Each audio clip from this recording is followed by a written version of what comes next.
জৈন্তাপুরে আমরা দেখেছি নির্বাচন সংশ্লিষ্ট একজন কর্মকর্তা জামাত ইসলামের এক নেতার বাড়িতে বুড়িভুজ করেছেন। কেন্দ্রে তাদের অবৈধভাবে প্রবেশ। গত রাত্রে অন্তত 4টি কেন্দ্রে বল প্রয়োগ করে প্রবেশকারীরা ঢোকার চেষ্টা করেছিলেন। সংঘর্ষের সরঞ্জামাদি আইনশৃঙ্খলা বাহিনীর লোকজন জব্দ করছেন, উদ্ধার করছেন। কালকে রাত্রে কেন্দ্রে তাদের অবৈধভাবে প্রবেশ আমরা দেখেছি।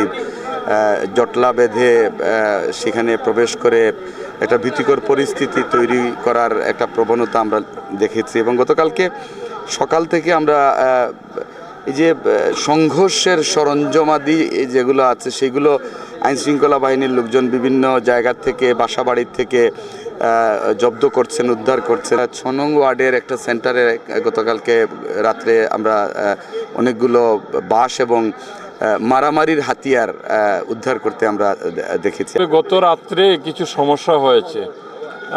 সিলেট মহানগরে অন্তত 4টি কেন্দ্রে বল প্রয়োগ করে প্রবেশকারীরা ঢোকার চেষ্টা করেছিলেন। যেই রাজনৈতিক দল জামাত ইসলামের লোকজন অনুপ্রবেশ করার চেষ্টা করেছে, স্থানীয় জনতা সেই প্রতিরোধ করেছে।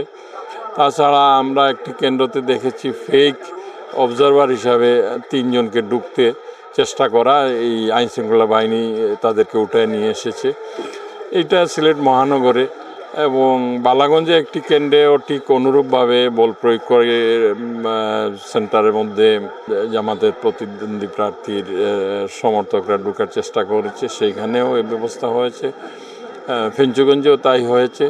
জৈন্তাপুরে আমরা দেখেছি নির্বাচন সংশ্লিষ্ট একজন কর্মকর্তা জামাত ইসলামের এক নেতার বাড়িতে বুড়িভুজ করেছেন।